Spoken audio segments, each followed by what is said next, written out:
भगवान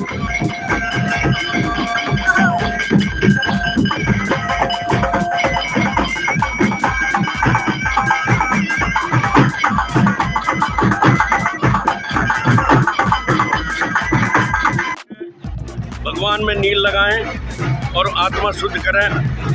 भगवान के चरणों में जाना है, इसलिए मैं अच्छी बातें। कितने टाइम पे कहाँ लग रहे हो? मेरे को कम से कम 10 साल हो गए। 10 साल हो गया। तो तजुर्बा कश्मीर का संसद में पास किया, तो सरकार ने किया था। 370 संसद में बिल पास किया। कश्मीर का सरकार के किया ना। तो देखो ऐसा है, देखो गांव के हल्कों को एक गहरा बताता है, कोई हल्का बताता है। हर किस्म का आदमी है। जाति प्रथा करना, भेद करना, वो खत्म होना चाहिए। योग्यता के अनुसार सब चीज मिलनी चाहिए। जैसा जिसमें शिक्षा मिली है उसको उस आधार पर उसका करना चाहिए।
नमस्कार, मैं विजय पुनिया, आपका हमारे चैनल पर स्वागत है। मैं खड़ा हूँ जनकपुरी के अंदर मंदिर में, प्राचीन शिव मंदिर में, और हमारे साथ दो सुखबीर सिंह जी महिपालपुर से, और सर आप?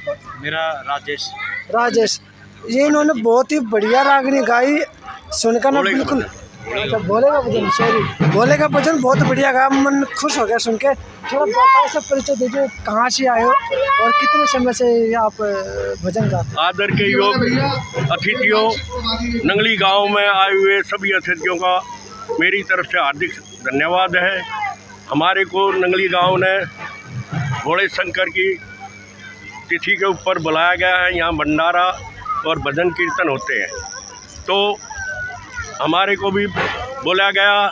हमने भोले के बारे में बताया, हनुमान के बारे में बताया और श्याम जी के बारे में बताया, और मैं माता रानी के, भोले के बजरंगबली के, श्याम जी के सभी भजन नगारा पार्टी से और वैसे कीर्तन पार्टी से, दोनों पार्टियों में मैं प्रोग्राम करता भजन हूँ। कम लग रहा था, रागनी टाइप के ज़्यादा लग रही थी।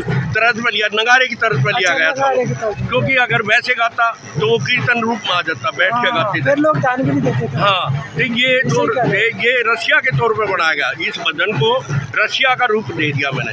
अच्छा, खुद ही लिखते हो या ना खुद बना मैं खुद बनाता हूँ। उसमें क्या संदेश होता है कि हाँ जी। मतलब जो आप भजन टाइप का गाते हो उसमें संदेश भी है या मतलब क्या चीज़? मैं जो जनता को जागरूक करता हूँ और भाई ऐसा है, अच्छे काम के लिए उसकी तरफ ले जाता हूँ और बुरे काम को छोड़ के भगवान में नील लगाएं और आत्मा शुद्ध करें।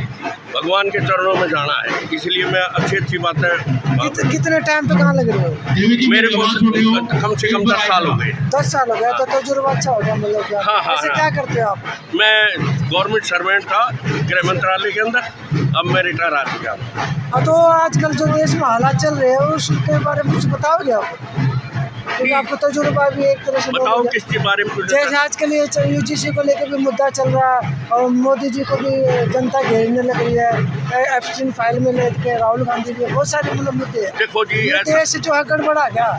नहीं, देखो अलग अलग सोच होती है आदमी की, लेकिन हमारे जो प्रधानमंत्री हैं इस टाइम, ये बहुत कर्मठ और निस्वार्थ प्रधानमंत्री हैं और देश को आगे ले जाने की कोशिश करते हैं।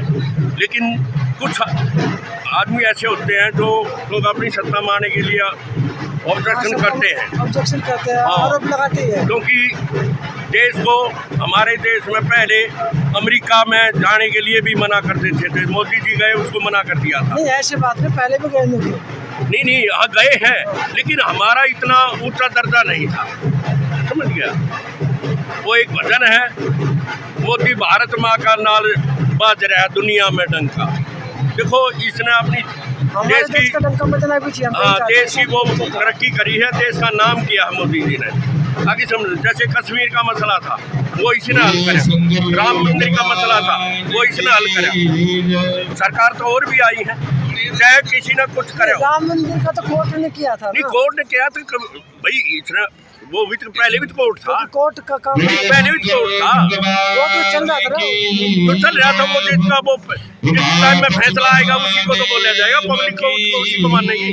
कश्मीर का मसला क्या था? कश्मीर का संसद में पास किया, तो सरकार ने किया था 370 संसद में बिल पास किया, कश्मीर का तो सरकार ने किया ना। तो देखो ऐसा है, देखो गांव के हल्कों को एक गहरा बताता है, कोई हल्का बताता है। हर किस्म का आदमी है देश के अंदर। एक मोदी जी अच्छी छवि के आदमी है, लेकिन त्रुटियां इसमें भी होती है, पार्टी में होती है, हर चीज। अब एक पूरा आदमी ऐसा उतर जाए तो वो भगवान के प्रति हो जाता है। इंसान के अंदर कमियां भी होती है, अच्छाई करता है तो गलतियां भी होती है। दोनों चीजें होती है। हाँ, तो लेकिन मेरी नॉलेज ये है कि मोदी जी का हिसाब किताब और सही स्तर पर ये देश चल रहा है। आगे भगवान क्या करता है क्या नहीं करता है वो पब्लिक के ऊपर है। थोड़ा आप भी अपना नाम बता से परिचय दीजिए। मैं जी परिचय हो, ये हमारे छोटे भाई हैं जो दे दिया। अच्छा सर, मैं एक चीज़ और बताना चाहूँगा। मैं तो खैर सभी पार्टियों से दूर ही रहता हूँ, मुझे पसंद भी नहीं है। समाज के अंदर ना एक भेदभाव ज़्यादा बढ़ गया। मतलब कहने का मतलब कि जो हमें देश को, मतलब जनता को एक कहने एक ही धागे में बांधना ये प्रधानमंत्री जो जी हैं ये भेदभाव को खत्म कर रहे हैं, जाति प्रथा को भी खत्म कर रहे हैं। अब जैसे यूजीसी का जो आया तो उसका सोन समाज के लोगों ने उसका विरोध करना शुरू कर दिया, कोर्ट ने स्टे लगाया तो SC ST OBC विरोध कर रहे हैं। हाँ, तो भाई ये प्रधानमंत्री ऐसे हैं, संघ ये है, ये सबको एक समान करना चाहता है। अब हर आदमी का अधिकार एक सा हो, जाति प्रथा को खत्म करके। कानून अच्छा लेके आई थी, कानून तो अच्छा लेके आई थी, एक आई थी, लेकिन ये विपक्ष पास नहीं होने देता। आप ये बताओ। नहीं, कानून बन गया था। अच्छा, ये भी वो इंसान, मैं भी वो इंसान, आप भी वो इंसान हो, तो एक ही समान को लेके चल रहे हैं मोदी जी। उसमें वो एक ऑब्जेक्शन था होता है, कोई भी विधायक आप लाओगे, बिल पेश करोगे तो उसमें ऑब्जेक्शन तो होता ही है। अगर ऑब्जेक्शन नहीं होगा तो वो पास कैसे होगी? ये जो ये बिल पास किया था ना, ये कोई इससे हल नहीं होता। हल होता है आपस में दारी का हल होता है। अपनी इंसानों में सोच नहीं है कि भाई ये भी हिंदू है, ये भी मेरा भाई है, उसको गलत बोलना, उसको जाति से बोलना, ये गलत बात है। देखो कभी भी आप ये बताओ, जाति प्रथा करना, भेद करना, वो खत्म होना चाहिए।